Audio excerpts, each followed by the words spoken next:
Welcome to the Scariest Things podcast, your gateway to the trends and tropes of the horror genre. It's episode 138, and it is that time of the year. We're wrapping up 2021, and we've got the full crew today, the entire writing team of Scariest Things. I'm your host, Eric Lee, and with us, as usual, from New Orleans, Liz Williams. And from Managua, Nicaragua, Robert Zillbauer. And from Seoul, South Korea, Joseph Perry. And from across the table from me in Portland, Oregon, as usual. So unexotic. Yes. Mike Campbell. Home of the runner-up MLS. Yeah, poor Mike. A moment of silence for Mike Campbell, who died at 1,000 deaths yesterday. Anyhow, the 2021, this was year 2 of the pandemic. And I think that some interesting things about this year, we actually got a lot of the studio releases that were backlogged because they were afraid to release movies, ended up coming out sort of spread throughout the year. Kind of a mixed bag, touch base on that. There's some of them that are going to make our list, and some of them which, well, they might have just not... shouldn't have been released. Actually, in honesty, we didn't have anything quite as awful from the studios like the Black Christmas reboot or anything like that. Although there was a Slumber Party Massacre reboot. True. Which was El Stinko. Which was, yes, 1.5 stars. Yeah. Although we were kind of a split vote on Malignant, which was a big studio release that was pretty good and pretty bad. Actually, that's simultaneously. Just a round of comments. So Joseph and Robert, what did you guys see Malignant yet? I have not. I have. And what were your thoughts on that? I thought it was just plain crazy. I thought it was. Yes. I kind of liked it just because it just went balls to the wall. I mean, it was just they didn't leave anything behind. That's for sure. No, that is true. Yeah, I said 2/3 F, 1/3 A. Yeah, it was sort of this meandering hot mess for about the first half, 2/3 of the movie, and then it hit you with a big right cross, and then you went, that changes everything, and then it's like, what is going to happen? And then it went back into weird superhero mode, which was like, or more super villainy thing. And it's like, how does this backwards facing thing move so fast? Anyways, right? I give it high marks for creativity and that. So Malignant was a weird one, but that's what I felt like. One of the biggest trends this year was the fact that we had all the studio releases finally, like they were all like in the queue, ready to go for, in some cases, which we'll get to, years, like literally years, and it took a long time to get these things out. But once they got out, bang. There was a lot. It was like we were back to big studio releases. I felt like 2021 was or 2020 rather, was a lot of creativity, a lot of smaller indie films, and a lot of use of the pandemic and use of, like as we saw with the film I'm going to totally blank on, the use of Zoom technology to host. Yes, thank you, Robert. Yeah, the use of Zoom technology to get at the scares, and we saw, I think, a little bit less of that, which is not to say there wasn't any indie films this year, because there was a lot of great indie films this year, which we'll also get to. But I thought that what really stuck out for me was that it was like we were back. The studios were back in business. The theaters were back open. People were vaccinated and excited to get out and see big budget films again. Yeah, I think it was a half reprieve, because I think it might be an exaggeration to say that they packed the theaters. Right. I think when I went to see The Night House, I had like 2 rows in front of me and 2 rows behind me of empty seats. Yeah. But I went to the theater nonetheless, and I'm glad I went. I think there was 10 people when we saw Halloween Kills. Yeah, Halloween Kills actually made somehow they did manage to pack the theaters. That wasn't because they were afraid to go to the theater, Mike. Oh yeah. Already what was starting on you?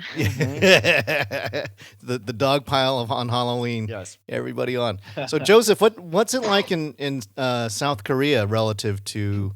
Because like in normal times, do you get a chance to? Do they have English run theatrical releases for U.S. movies? You mean in the old days, the olden days? Yeah. Yes. Yeah. Right. Normally, there are a lot of Hollywood films here, and during the film festivals, some of the indies too. And really, the film festivals are the places for horror and other genre films because, unfortunately, horror is not a big draw here in South Korea, generally speaking. Which is a little But, surprising. Yes. But honestly, I still have not been to a film since January of last year in the cinema. The film festivals are still hybrid here. Actually, when I say still, I mean starting about last summer. The initial ones in spring were canceled, if I remember correctly. Or no, I'm sorry, it was 100% online. But then last summer, when I say last, I mean 2020, they started going hybrid, and that's how I've been watching the Korean film festivals. Like Bucheon. Or right? going to the press room. Right. And that's a big one. Or maybe going to their press room. Yeah. That's huge for genre film lovers. Yes, that's the big one. So, however, I have been keeping an eye on what's playing here, and I did not see Malignant, nor Halloween Kills, nor I think A Quiet Place 2 might have run here, but the other two I did not see. But that doesn't mean they didn't play. It's just I might have missed them in the listings or something. Well, and a lot of them actually, because there's one that I've asked, I think, Robert to talk about later, which came and went from the theaters, and I didn't get a chance to see it, and now it's $20 streaming. It's like, I'll wait for Robert's review because he thought very highly of it. Yeah, well, it's still in the early release phase, so that but we'll get to Robert when that happens. But what about Costa Rica, Robert? Any big budget releases down there? Or Nicaragua or Costa Rica? Nicaragua? It's in Latin. It's in Latin. Maybe Robert took a trip to Costa Rica. Yeah, that's true. It's not that far. It's not that far. You don't know. It's not that far. That I don't know. I mean, like Joseph, I haven't been to an actual theater in forever. So they do have some. I mean, we live right next to this big mall, but it's not a lot of horror fare. It's more superhero movies and family things and stuff like that. They don't seem to do a lot of horror. Well, that's not too different than the U.S. actually. the infantilization of cinema. Right. It's got to be Yes. PG-13. So, but I for both of you guys, having the festival streaming. Well, I know that Joseph is the king of the scariest things when it comes to festival watching because you have festival master. That's the understatement of 2021. Yeah, I think Joseph did like 12 festivals or 15 or something like that. I because like if I'm counting the ones that I did, start out South by Southwest, Portland Horror Film Festival, Little North Bend, another hole in the head, Nightstream, yeah, Popcorn Frights. And Lovecraft. Wow. That was. I mean, that's not bad. I mean, that's impressive. That's seven. Yeah. That's 7 festivals. And I'm disappointed that I didn't do Film Quest because that's they've been an affiliate of ours in the past. But I know Joseph, you caught Film Quest. You did Fantasia also? That's correct. Yeah. Oh, actually, I'm forgetting the big one. What? South by Southwest. Did I say No, South by you Southwest? said South by Southwest. Yeah, you did. Okay. And I did Panic Fest. Oh, right. That's right. Joseph, did you do Panic Fest? Because I caught a lot of good stuff there. Yeah, it looked good. Yeah. Joseph, did Panic Fest part of your regular circuit? Oh, yes. I'm sorry, it blanked out, so I don't. If you asked me, I just didn't hear. Yes, I did. That's part of my circuit too. Okay. Yep. So actually, I have not seen the big releases that you have mentioned, which have become available in streaming because I do cover so many festivals. It's hard for me to catch up with the major releases. Yeah, I mean, I'm a Godzilla fan. I still haven't seen Godzilla versus Kong. Oh, really? Okay. January is my usual catch-up month for for wide releases because there aren't festivals. But now there are 2 pretty big ones that just that are announced. So I may not even have January for that, but I hope so. Yeah. I need to catch up on those so I know what you all are talking about Yep. when you mock one another's choices or celebrate one another's choices. Right. Joseph, were there any films for you in any of the festivals that you saw that like won the jury award or the audience choice award that were kind of surprising to you that you saw that you went, that wasn't that great? Yes, most likely. Okay. But I'm kind of blanking on those now because if they come to mind, I will certainly mention them later. But there are definitely a couple. Maybe someone can help me out with this one if I describe it. This is the one that's, I believe it's an American film. It could be Canadian. But it's about a young woman who has a certain connection to sound and music, and Oh yeah, I saw that. Bad things start happening to her. That was at South by Okay. South. That was at South by Southwest. Yes, and What I think sound is in the title. yeah, it's like somewhere, Sound and maybe. Violence or something like that. Yeah, Yeah, Yeah, something like that. people were gaga about that, and it was pretty mediocre. I mean, it was like a CBS crime drama. Okay, I'm glad to hear some agreement with my opinion on that. Yeah, it wasn't bad. It just didn't really click with me. That's all. But I know it's on a lot of award lists, and I'm sure it'll be on some top 10 lists too. Okay. But that's Yeah. one example, right? Yep. Yep. So, the festivals certainly kept us going this year, and I think with we're going to have Joseph Bat lead off here for us, and you're going to sense a lot of what we were just talking about with his selection. So, Joseph, why don't you give us your top 10 films of 2021, and then we'll dive into a couple of your favorites because I think there's one in particular which we all can chime in on. I am honored to kick things off. And as I was making my list, I noticed that, everything's international. Well, not really oops, because these really stood out for me. But there are some great American films, so I don't want anybody to think that I was, playing favorites. So here we go. Number 10, from New Zealand, The Turn of the Screw, which I just love. And Greer Phillips' performance is a huge reason to see that. Next up, number 9, from Hungary, Post Mortem. Supposedly Hungary's first horror film, and if it's true, they did a bang-up, amazing job. All right. Number 8, You Are Not My Mother, is one of my reasons that I loved folk horror this year. Wonderful, wonderful stuff. You Are Not My Mother. And number 7, from Argentina, Nocturna Side A, The Great Old Man's Night.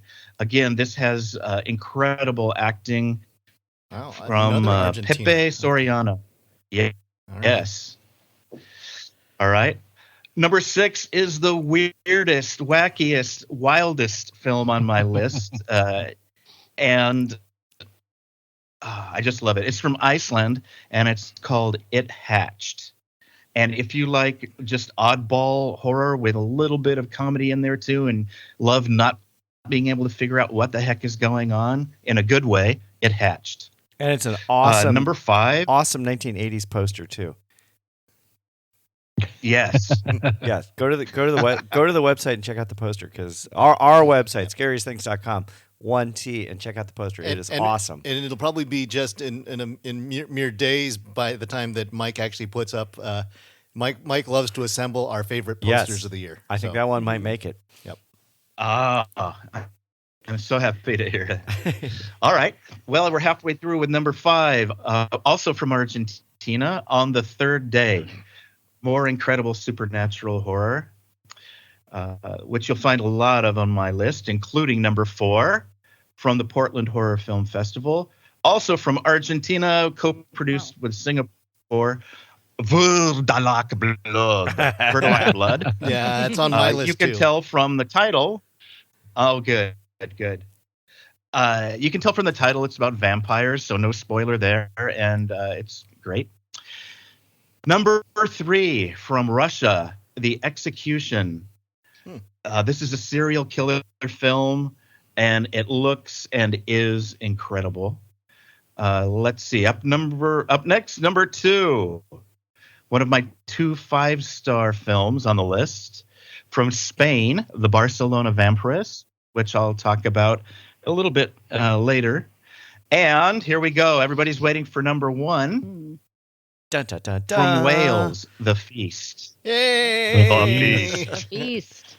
I was thinking last night as I rewatched this, what if some folks, thought, well, I'm just going to go in blind on a movie, and they did not expect a horror film, and they saw a couple of nice stills from it, not horror related, and Wales, The Feast. This must be like Babette's Feast or something like that, Nope. No.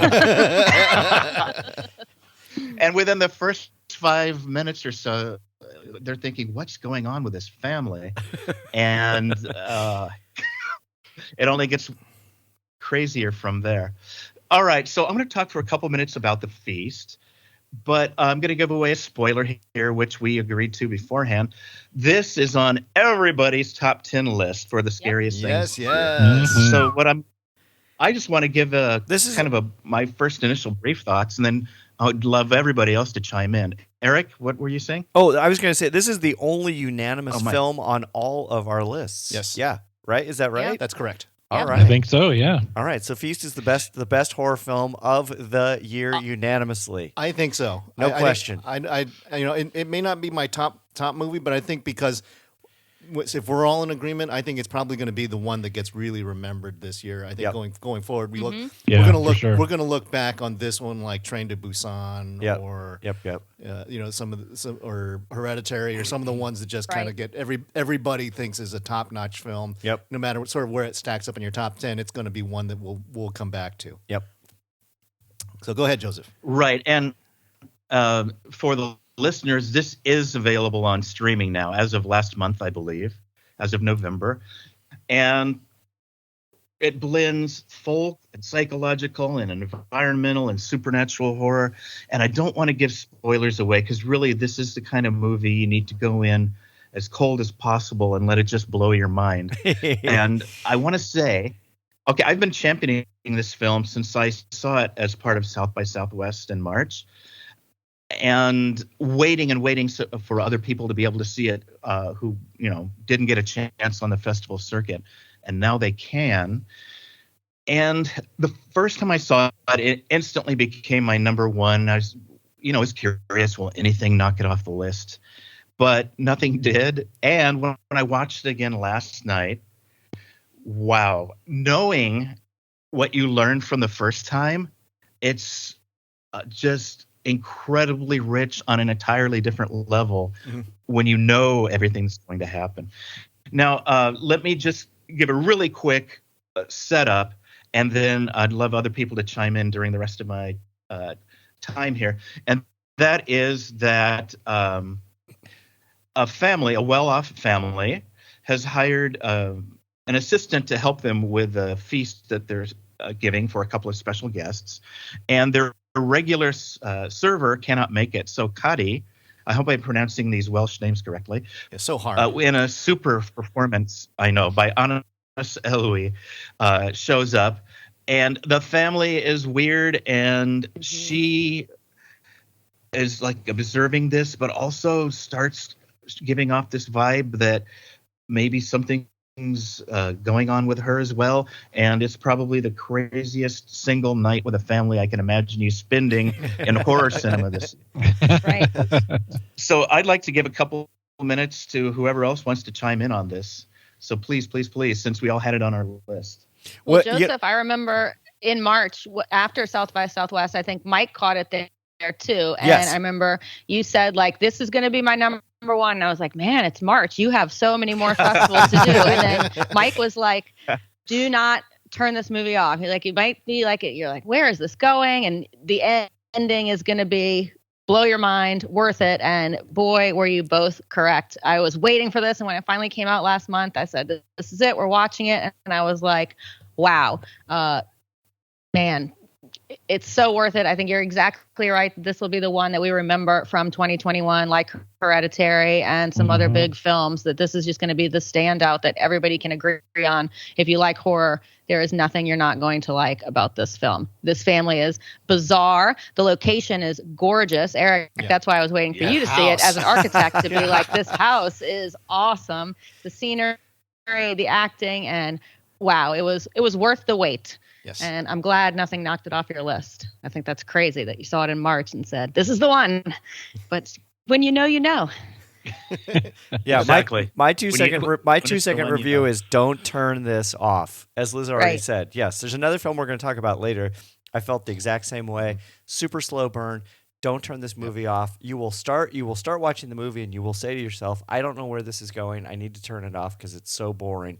But do not turn this off. And that is all I'm going to say about the movie. Yeah, Robert? Yep. Well, I think what struck me with The Feast was how minimalist the character of Cody, her performance was. Oh, yeah, absolutely. It's key. Just, I mean, how many words did you actually say in the entire film? I have no idea. Right. But just the power of her performance comes through regardless, or maybe even because of. It was a spectacular movie for sure. Yep. Yeah. My quick comments on it is, it reminds me of Audition, and it reminds me of Hereditary, and it reminds me of Goodnight Mommy. Yep. I think those would all be good comps because they're, the first two acts, it's all character building, but with clues stacked on top of each other. You know that they're clues, but you don't know where it's going. And the way that it gets knit together like this crazy quilt at the end, it's fabulous. And just like Joseph says, the second watch, like Hereditary, you go, didn't catch that. Right. Wow. Yeah. So, I'm still I still have it. Also, like a lot of good horror movies, a slightly ambiguous ending that you're sort of piecing together exactly what because they don't do. There's no exposition. Right. Which is great. So Joseph, quickly you have another you another one that you wanted to stump on your list? Yes. I'll just really quickly mention the Barcelona Vampiress from Spain. It's this. If you love filmmaking, you need to see both of these films. And this one is much more showy than The Feast in a very good way. It's kind of a hybrid horror film and period piece procedural. It's based on a true story about a woman who was accused of being a serial killer of children, but history shows that she may have just been a person with psychological or mental issues who kidnapped a child for a short amount of time, and that was her only crime. So go into this one knowing that you're going to have a visual feast and so many off-the-wall characters and set pieces. And I'll wrap up by saying that The Feast and the Barcelona Vampiress are those rare films where they remind me not only of why I love horror movies, but why I fell in love with cinema altogether. Hey, Wow. there you go. Nice. Wow. Kudos. Yeah. Okay, Robert, try to top that. So I think it goes to Liz. Oh, to Liz. To Liz. All right, Liz. So I'll try to top that. I won't be Liz, able try to. top but- that. Sheesh. Okay. My top 10 list, starting at number 10, is The Night House, directed by one of my favorites and consistently great horror directors these days, David Bruckner. Followed by number 9, Candyman, directed by Nia DaCosta. And as a huge fan of the original, this one lived up to the hype. Number 8, I'm pretty sure I'm the only one with this one on my list, is Spiral from the Book of Saw, directed by Aaron Lynn Mallison. Chris Rock plus Saw equals sign me up. Number 7 is called An Ideal Host, directed by Robert Woods, and it's one that I was able to catch at Panic Fest. Number 6 is called The Medium, directed by, this is going to be wrong. Banjong Pizanthen Kum. He's Thai, so it's a very long last name, and I'm sure I said it wrong. And it's called The Medium. It's a Thai possession film, and he's the guy who directed Shutter in 2004. Oh, okay. Number 5, The Forever Purge, directed by Everardo Gout. Franchise film that just delivered everything I needed, and my first film back in the theater since the pandemic. Oh, nice. Yep. Number 4, I'm going off script. We're going TV, and it's Squid Game. Written and directed by Hwang Dong-hyuk. Everybody in the world seems to agree with me on this one. We all loved it and couldn't get enough. Number 3 is Beyond the Infinite 2 Minutes, directed by Junta Yamaguchi. And I'll talk a little bit about this one in a few seconds, because number 2 is The Feast, directed by Lee Haven Jones, which we just spoke about. And my number 1, which was the first horror movie I saw in the year, and it was my one of 2 5-star reviews I did this year, and it is Saint Maud, written and directed by Louis Glass. Mm-hmm. So he's almost knocked it off, but I rewatched, and Saint Maud is still perfect to me. So I will talk about first Beyond the Infinite 2 Minutes. So this is horror with a very lowercase h. It's really a sci-fi comedy. I caught it this year at Nightstream, but it had its North American debut at Fantasia, and it was shot on an iPhone. And I'm going to read a little bit of the Fantasia, write-up of it. It's a high-concept time loop movie. So it's about a guy named Kato who lives above the cafe that he owns, and one day his computer screen starts talking to him. Like, he hears a knock and he looks at his screen, and it's him. But it's him from 2 minutes in the future. And he has somehow stumbled onto a time loop, but it's only 2 minutes. And he starts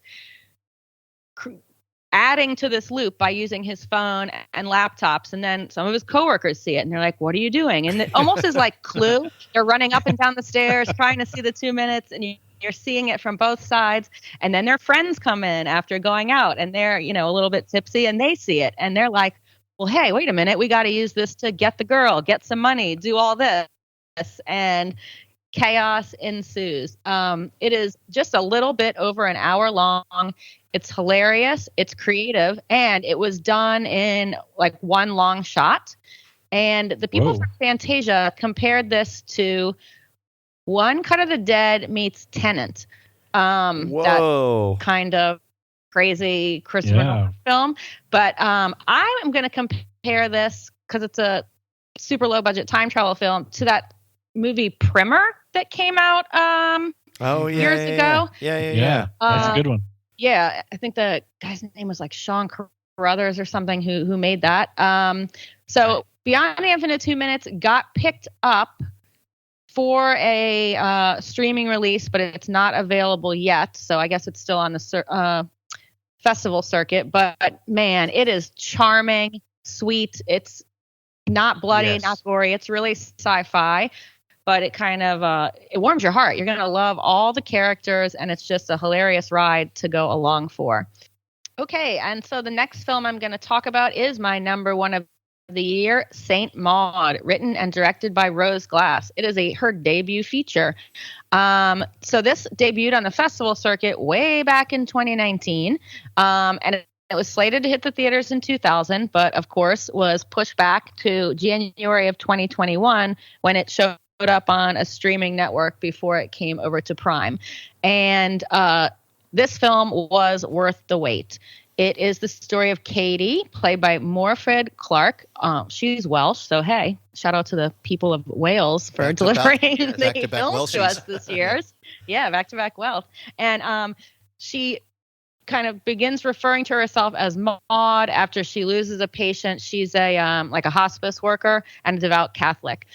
She takes a job becoming a caretaker for Amanda, who is played by Jennifer Ely, who is an American, a former dancer and choreographer with stage 4 cancer. And Maud really just comes to think that she is there to save Amanda's soul. However, she takes things a little bit too far, and craziness ensues.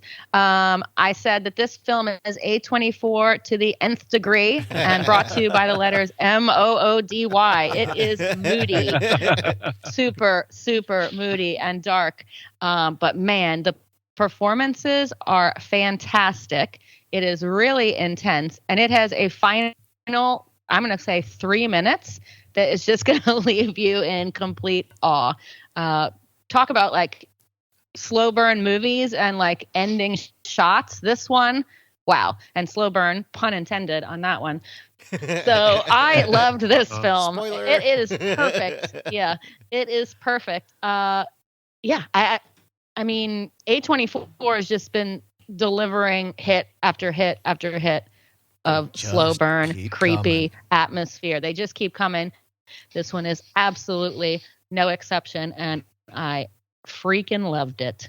So I think the final And then scene. there's Maud. Yeah, Yep. and then there's Maud. Exactly. Yeah. I think the final scene is probably the most shocking scene in the last 10 years. Wow. hot take. More Yeah. than It's more pretty than shocking. Hot more take. than Conjuring 3's Yep. opening sequence. Yep. Opening Yep. scene. Hot take. All right. I like it. I like it. So All right. Robert. Now it's Right? me over Yeah. to Nicaragua. Yes. Yes. All right. Not to be confused with Costa Rica. Not to be confused. Not in Yes. the least. Exactly. I was just scolded for mixing up Chile and Argentina. I think Romani from Another Hole in the Head. I wrote up a review and I credited one of my films to Argentina, and she goes, "You better change that to Chile, or the producer's going to get really mad." I was like, Oh, "Okay." We've been getting a lot from Argentina, so Yeah, I I was mean, like, you just had them on the brain. hey, come on, what's the difference? It's like Oregon and Washington, right? what's the difference? What's the We're difference? Americans. Our No, geography's So I challenged. I immediately Well, had we to go. just alienated two countries of listeners. Yeah, we Yeah. did. Sorry, everyone. Sorry.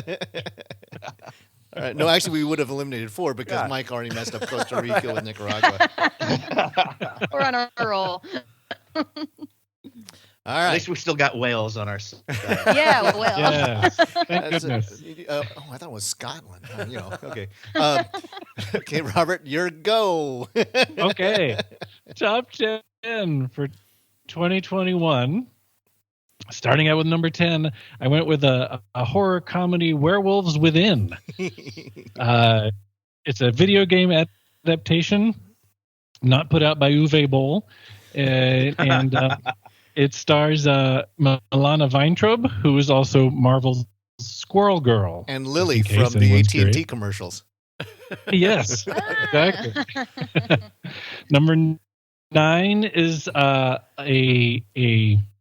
I don't know. I think a mockumentary is a comedy documentary. I don't know what you call a horror documentary, but it's a documentary style horror Shockumentary. movie. A shockumentary. I like it. Called Howard's Mill. Starts out as a missing persons investigation and quickly spins off the rails from there. And that one's available on Tubi. It's a little hard to find, so I thought I'd throw that out there. Number 8. I went with the Netflix, the first part at least, the Netflix trilogy Fear Street, Part 1, 1994. And would you say? Whole trilogy. Oh, go ahead. Sorry? No, go ahead. Oh, I was going to say just the whole trilogy is good, but I was really impressed with Part 1, just setting up all the characters and everything. What were you going to say? Well, I was going to say, I think that's the consensus here too. Was because the part 1 was the 1984, 1994. or 94. Okay. 94, That's yeah. the best First one's part. great. Agreed. The rest are. That's great. Yeah. They kind of. I think they progressively lose steam as the Right. trilogy goes on, but Right. Yes. yeah.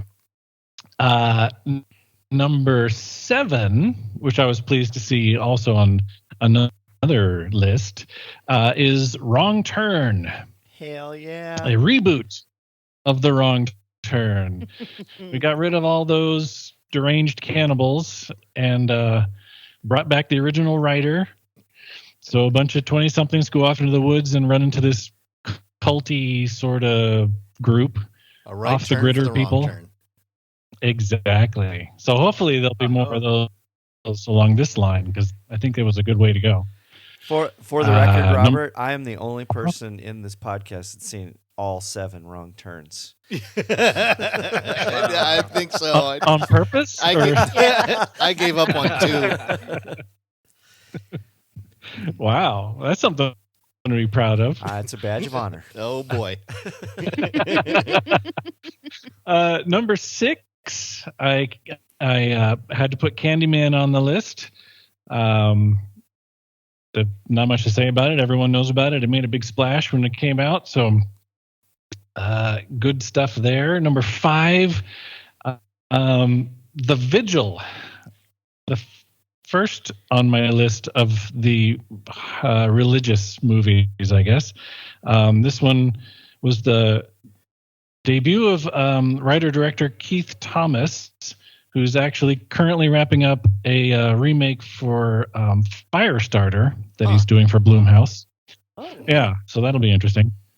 This one is it's an Orthodox Jewish man whose faith has lapsed, and he's being asked to sit with the recently deceased member of his previous community, and then evilness happens in the nighttime.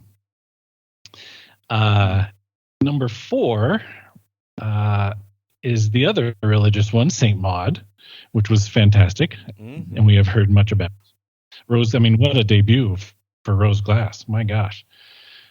Number 3, I had to go with Psycho Gorman, just because it's so crazy.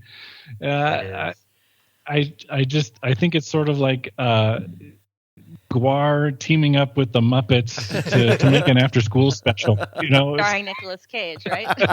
Yeah, exactly. Yeah, Gonzo, I think, is a good way to describe it. Yes. Yeah.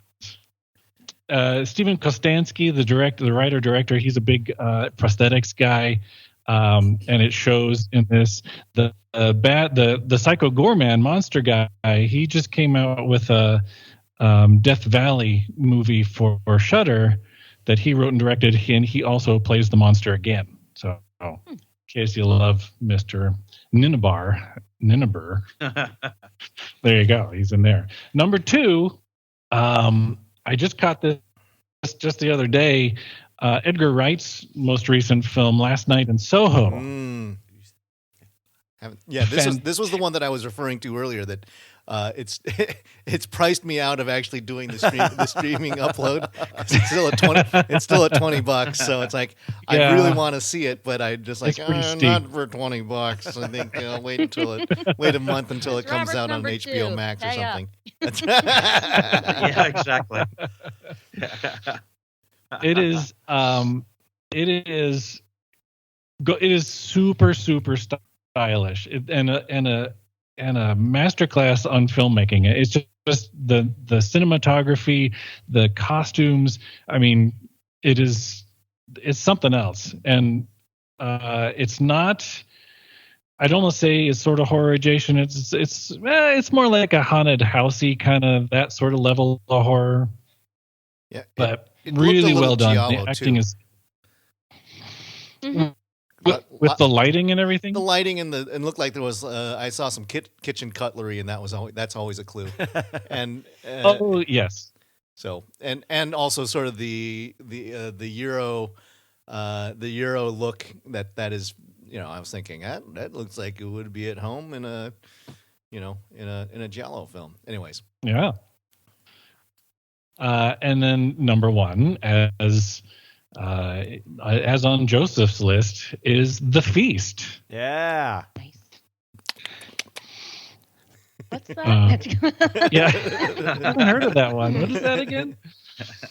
What language are they speaking? Yeah, no, it is so weird to me that Welsh is right next to England, and yet they look or they sound nothing alike. I mean, not it's at all. like German. I could piece together German and English, right? With it's like the sentence structure's the same.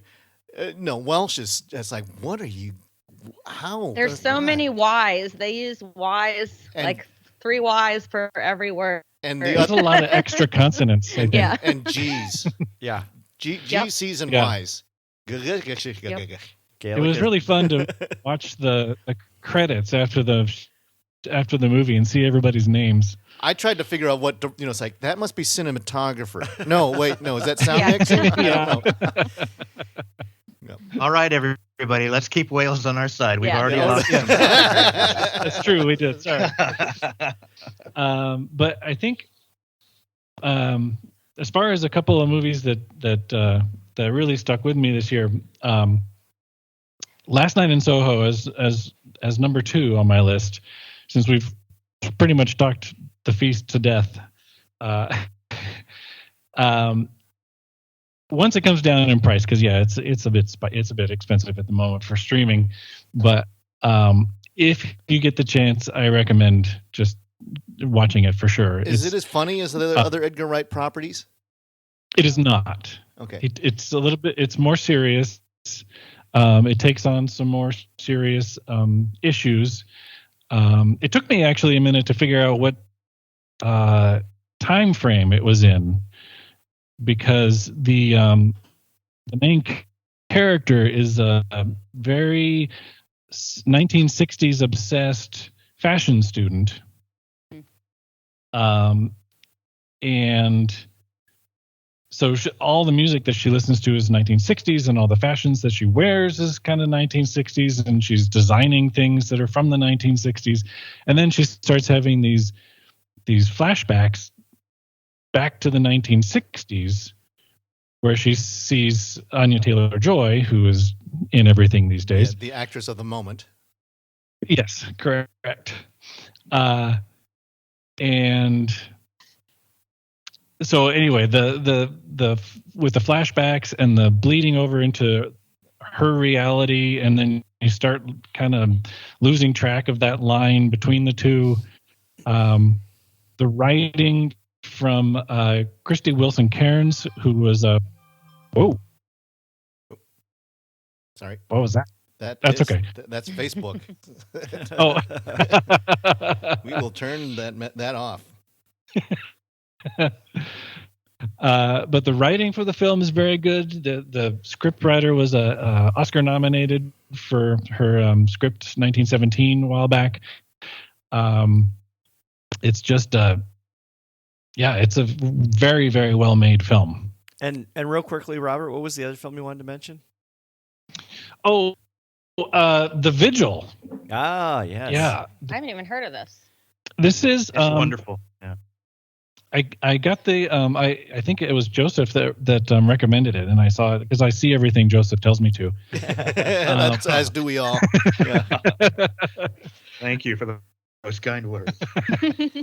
And it's kind of a one-man show. There's the main actor is Dave Davis, and from a lot of the movie, it's just him in the house with this corpse, and he hears these sounds and voices and such, and so there's a malevolent spirit in the house that's trying to influence him, but he's it. So the whole movie, more or less, is his performance and how scared he is, or how he decides to fight back, and it was kind of a refreshing thing to see the same kind of trope with malevolent spirit in the house, but not in a Christian sort of. Was it a angle. Dybbuk then? Mm-hmm. It's a Jewish man, so everything is sort of focused around more of that religion and that I guess mythology or demonology, or because it's not the exorcist kind of demons. It would be sort of like they have the golems, and they have they have their own little demons and stuff. So kind of a horror. So Yes. do either you or Joseph have a write up of this on the site yet? I think Joseph does. Joseph, did you do a write Let up? me double check. I think so. Okay. Yeah. I'm pretty sure I did. I'll double check while you're discussing. I think yeah. I think I posted the trailer for this like 2 years ago. Okay. Because it was one of these ones that was supposed to be released, and then finally released. Right. And about the time because we also were probably doing religious horror. Around Right. Yeah. So. And it bounced around in the festival circuit for a really long time. Yeah. All right. Okay. I think it's falling now to Mike. All right.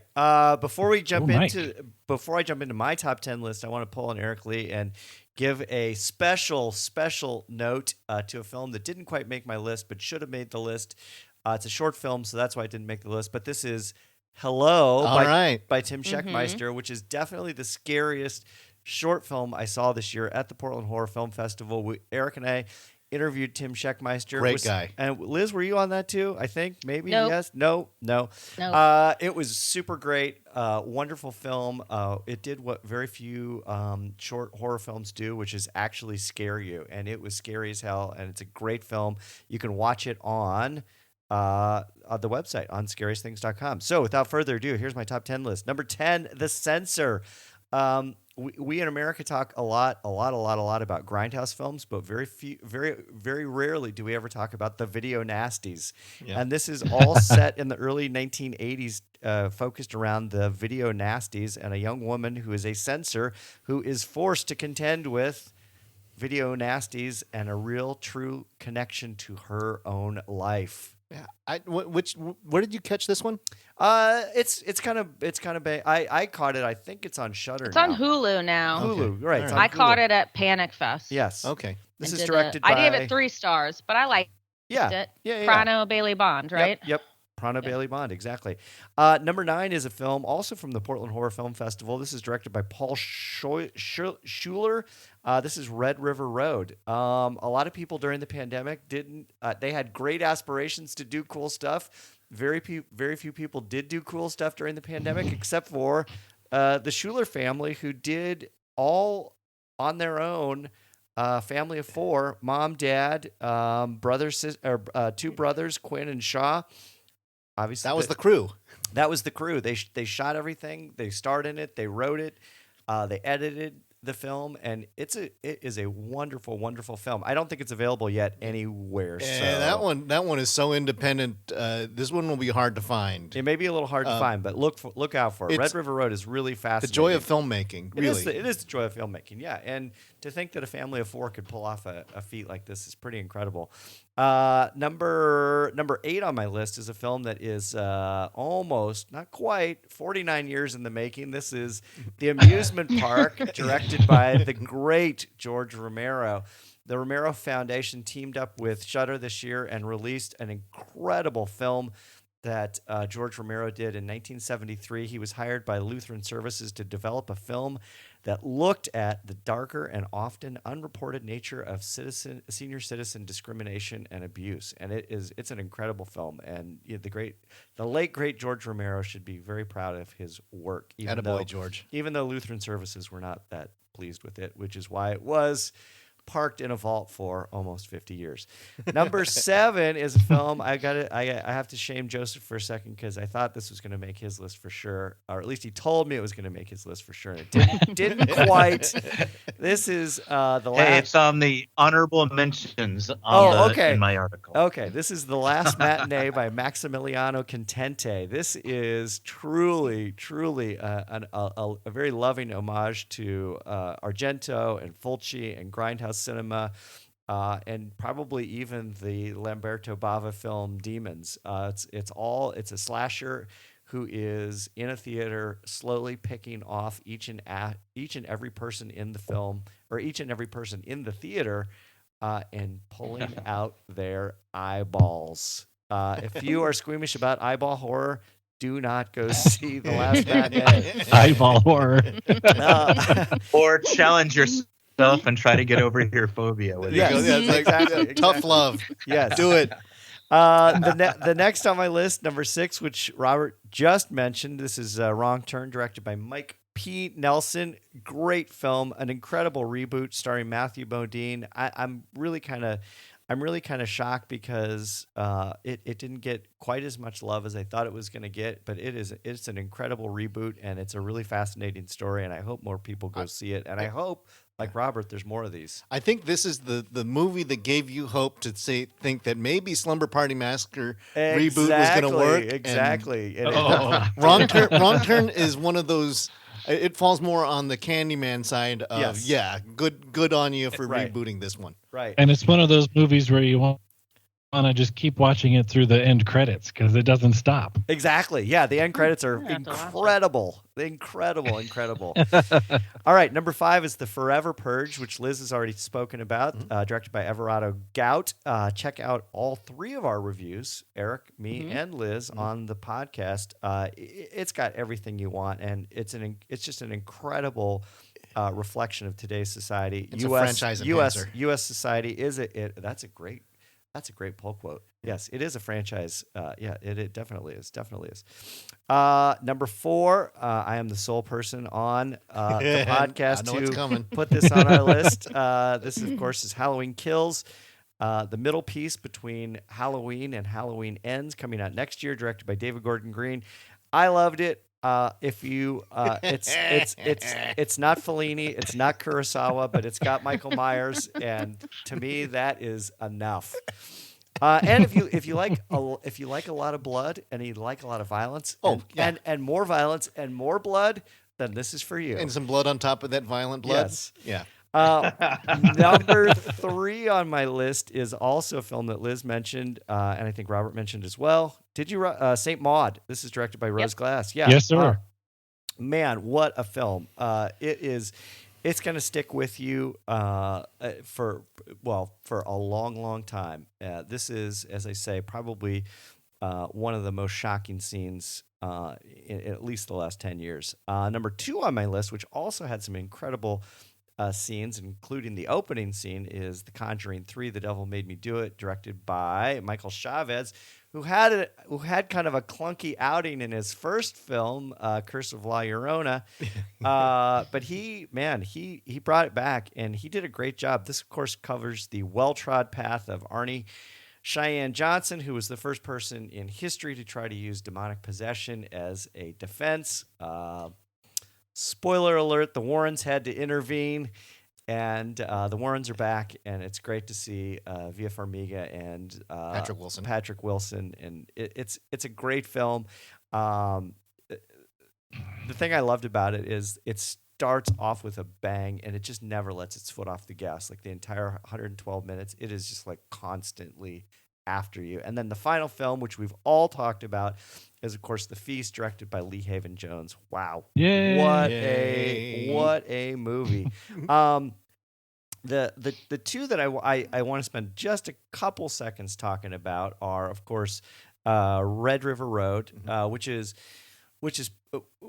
as I say, a lot of people, they had all these great aspirations to, learn how to bake bread or learn how to become a painter or run a marathon or all these great, these grand designs behind the pandemic and the fact that they were going to get more time with their family. But man, no one did anything with it except for the Schuler family, who, man, they really knocked it out of the park. And this is, I think, Eric, as you said, it's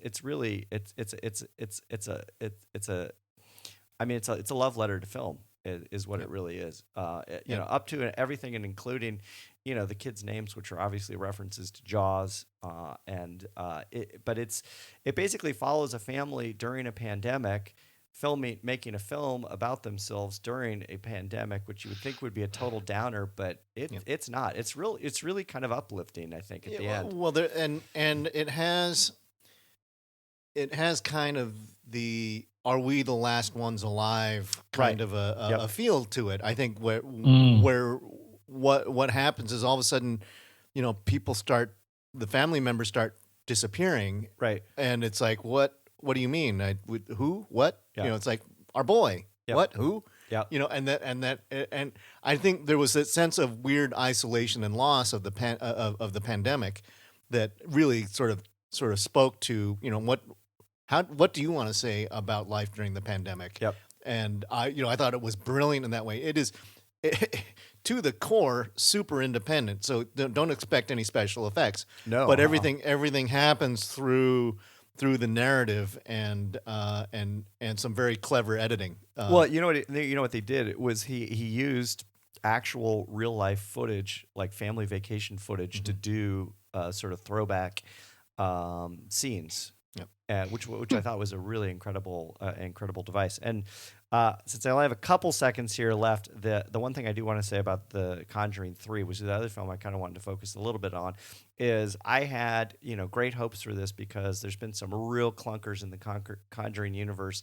The Nun, Annabelle 2, Curse of La Llorona, which we already 1. mentioned. Yeah, and some of those are just awful films. But man, Michael Chavez really brought it back, and I think breathed new life into the Conjuring series, and it was exciting to see. And I'm glad they did that film. And it was a fun movie, and it's kind of like much like Joseph was talking about earlier. It's like why you like horror films. You like to be scared. You like to invest in the characters, and this had that for sure. It's one of those odd movies where the highlight of the movie is the very beginning. Yeah. Oh, sure. Yeah, for sure. And not quite as much as like say When a Stranger Calls, right? Because you're right that they keep their foot on the gas. But the opening exorcism is one of the greatest exorcism scenes you will ever see. Heck yeah. So, Yeah. All right, yeah. Eric, what do you got? Yeah, the ending wasn't as great. No, Yeah, that's it true. kind of That's it true. fell into. I think they probably would have done them some service had they not concentrated on the court case, because really the court case was it was a zero. Yeah, Nothing it really was. happened out of it, and it's like, It and then was. they went full on supernatural. And it's like, nah, you can't do both. Right. Pick a lane. Yeah, that's why I gave it 4 out of 5 stars, largely because of that. I would have given it 5 out of 5 had they dropped the whole court scene. All right, so I guess it comes back to me to Indeed. close things off. So my number 10 film is Candyman. I think Stop there. that's enough. I won't go any further, otherwise something's going to leap out of Mike's chair and take me. So people, I got some comments on the website saying, I don't want politics in my in my horror movies. And it's like, I think you forgot the original Candyman and how politically powerful that was. This is if you watch was it Black Noir, or what's the Horror noir. Horror noir. Which is when African Americans reflecting on horror movies, this is their touchstone. Yep. And I think it originally written by Clive Barker, directed by another British white man. It's like to have Nia DaCosta and Jordan Peele actually weigh in on this is important, and it really shows up. It was a great movie. Number 9 is the Chilean movie. I just saw this one at another Hole in the Head Film Festival. It was also playing at Popcorn Fright. It's called Apps.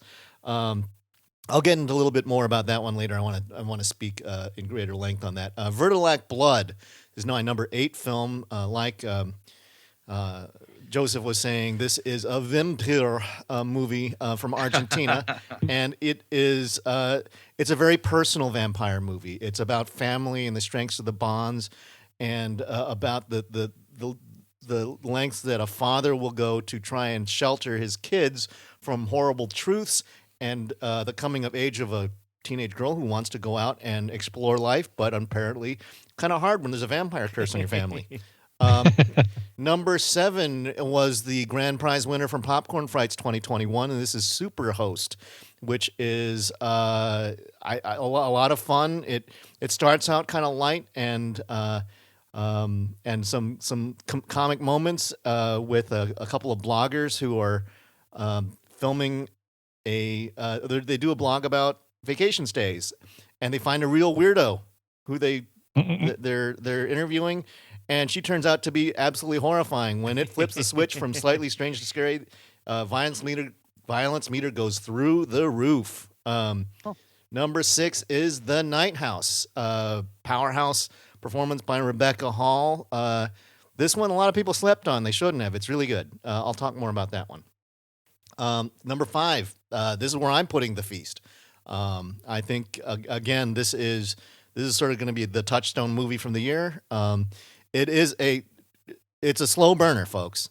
So you don't. Oh, for sure. You're not. It's the opposite of The Conjuring 3. Yep.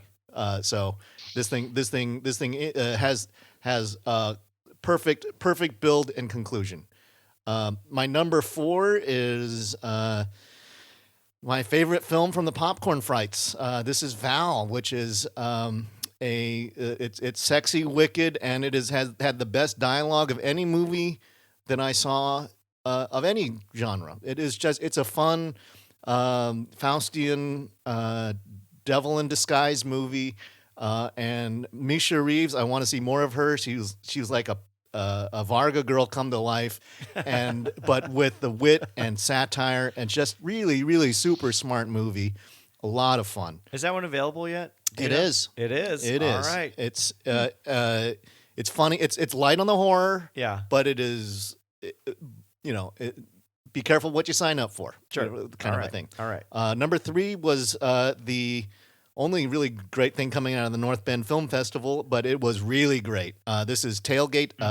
In Dutch, it's called Bumperklief. And this is quite literally a thrill ride of a movie. It is a nail-biting chase movie. And this also can be, you could say, don't be a dick. This is it's like if you're one of those people who drives on the freeway and is a total asshole and pushes the other cars in the fast lane. This is the warning for you. Don't do that, because that's the subhead, right? Yeah, the subtitle. Tailgate. Don't be a dick. Don't be a dick. Because you just might be tailing a guy who is a serial killer who likes to kill people using insecticides. Gruesome, nasty villain. But the protagonist ain't that much better. Number 2 is the worldwide sensation known as Squid Game. This thing, South Korea. Joseph, I don't know if it's as crazy in South Korea as it is out in the U.S., but it's like for about a solid month, it was everything Squid Game. If you want, all you need to know is watch the trailer reactions, which I always think are a bit dubious. But on YouTube, there's a compilation of people reacting to episode 7, I think, which was the marble sequence, and people just start bawling. It is, and I teared up. I was a hot, wet mess after watching that. It's like no. That and the tug of war sequence. Oh my God! Yeah, it was just, that was the best one. And if anybody says it's not horror, it's like compare this to Suicide Circle, Suicide Club, Battle Royale, Escape Room. Those are all horror movies. This is horror. And The Circle. It kind of reminded me of The Circle too. Yeah, The Circle, a film you talked about. Yeah. Tricks and Did Traps. you eventually see The Circle? I did see The Circle. Yeah. That's why it reminded me. Yeah. And so it is. We're going to get more. Although the director said, I really didn't intend for there to be more. There's going to be more, and that's great. My number 1 is my only 5-star film of the year, which is Antlers. This is worth the wait. It's a dark folkloric tale, slice from the Pacific Northwest, with Carrie Russell as she plays a concerned teacher of a disturbed young student who shows signs of family trouble. It turns out that his dad, Frank, has been inhabited by an evil Wendigo spirit. And the kid's been killing small forest animals and harvesting roadkill to satisfy his father's appetites. It's really, and then it gets and then his father transmorphs into this horrible Wendigo thing.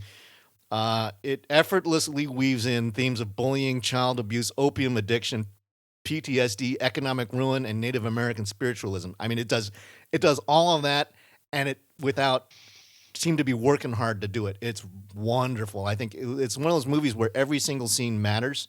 I stepped out to the bathroom and I came back and was like, oh my God, I missed, damn it. And I knew it, but it's like I drink too much soda when I go to the theaters. So anyhow, that's my number 1. And then I want to do a little shout out to I think Mike missed this one, but this was at the H.P. Lovecraft Festival. This is the best short film called The Altruist by a man named Matt Smith. Not that Matt Smith, but a different Matt Smith. It's the most horrifying film I saw this year. Woo! Wow. It's for anyone who's gone through trying to take care of someone they love as they slip into mental and physical decay, this hits like a ton of bricks. It is body horror to the extreme and is very hard to watch.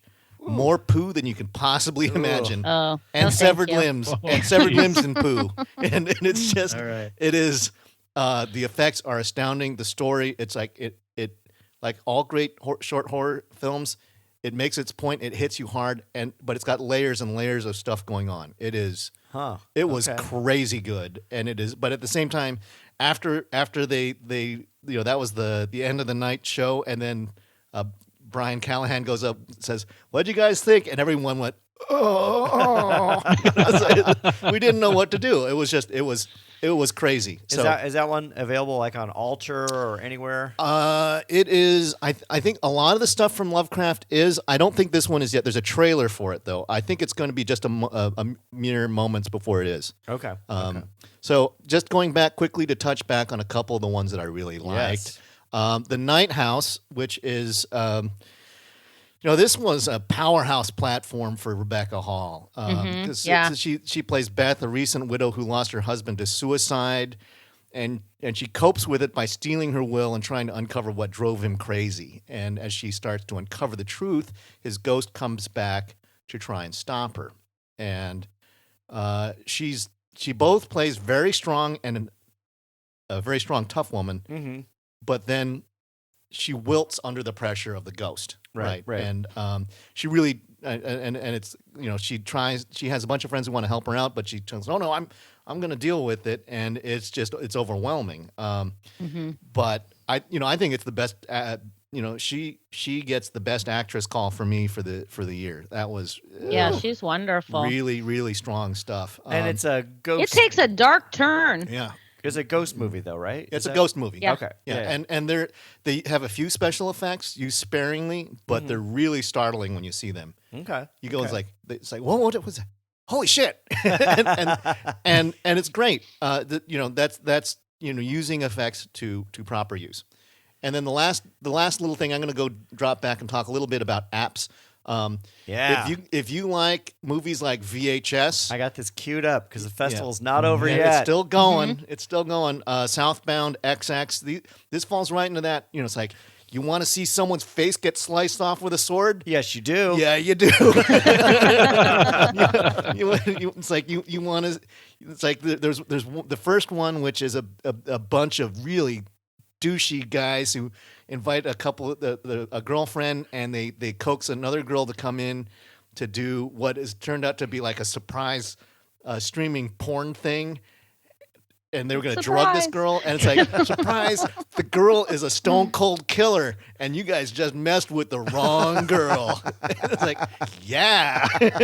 And then there's another, like a fire starter one where the little kid he's been blessed with the ability to cause fires, and his dad's just a total wackadoodle, and he's kind of funny, but he gets used as a prop to get dates off of streaming apps. But the kid's like, but when he doesn't like somebody, he just sets them on fire, and it just and it's kind of lighthearted because the kid's just like, well, I didn't like him, so I ended that in a hurry. Or it's like, I didn't like the way that this woman was telling me not to touch all of the expensive things in her house because she was the judge who split my dad and my mom apart, so I'm gonna light her on fire. It's like crazy fun stuff. And, so if last year Indonesia was the hot spot for horror, this year clearly it's Patagonia. It's Uruguay with The Last Matinee. Right. It's that's not a country, by the way. No, but Patagonia is a region. A region. Right. So I know. I just want to make sure since we've pretty much offended all of Latin America. Well, I wanted to reach out. I wanted to make sure that we cover all of the area because. So this is a Chilean film. We've got 3 Argentinian films this year and an Uruguayan film. Yep, Last Matinee. Yep. And I think that's proof positive that they're cranking out some really good stuff out of there. Indeed. So that's a wrap, folks, for Yeah. 2021. We're almost back in the theaters. Kind of, sort of. And but I think we can definitively say that the golden age of horror movies ain't over yet, folks. Hell no. I think it's clear that there's a nice mix of studio films and indie films in our roster.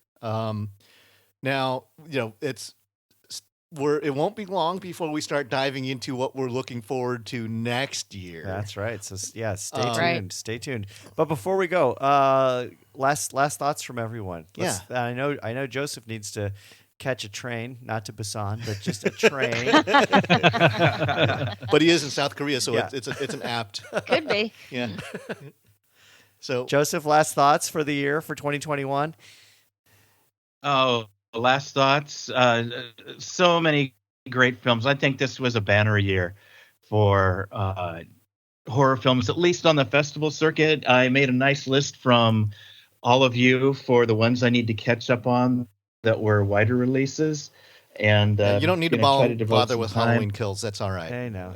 Yeah. Hey now. No, It actually, was Mike's number 4. yeah, Come on. actually, no. I think actually you should watch it because maybe then you can if you like it, you can counterbalance and you go. Mike was right. Liz and Eric are in the wrong. Robert, did you see Halloween Kills? Yeah, Did you like I it? did. I'm kind of in the Eric Lee camp for Halloween Kills. So yeah, you can either completely tilt the scales and make Mike a crazy outlier here, or you can add some Okay. balance to the Yeah. to the proceedings. Well, speaking of balance, it's not too late to change the feast to number 1, Eric. Yeah. One of us. It was really good. All right. It was really good, no doubt about it. Yes. I'm really thrilled that it made everybody's list. A unanimous, the scariest things choice. Yeah. Yeah, I still need For to say sure, Saint yeah. Maud. Anyway, you got- think like I that's one. I do too. All right, Liz. Well, What, that's what, it your, for me. what are Lots your to watch still. Liz? What are your end of your thoughts? My thoughts on 2021.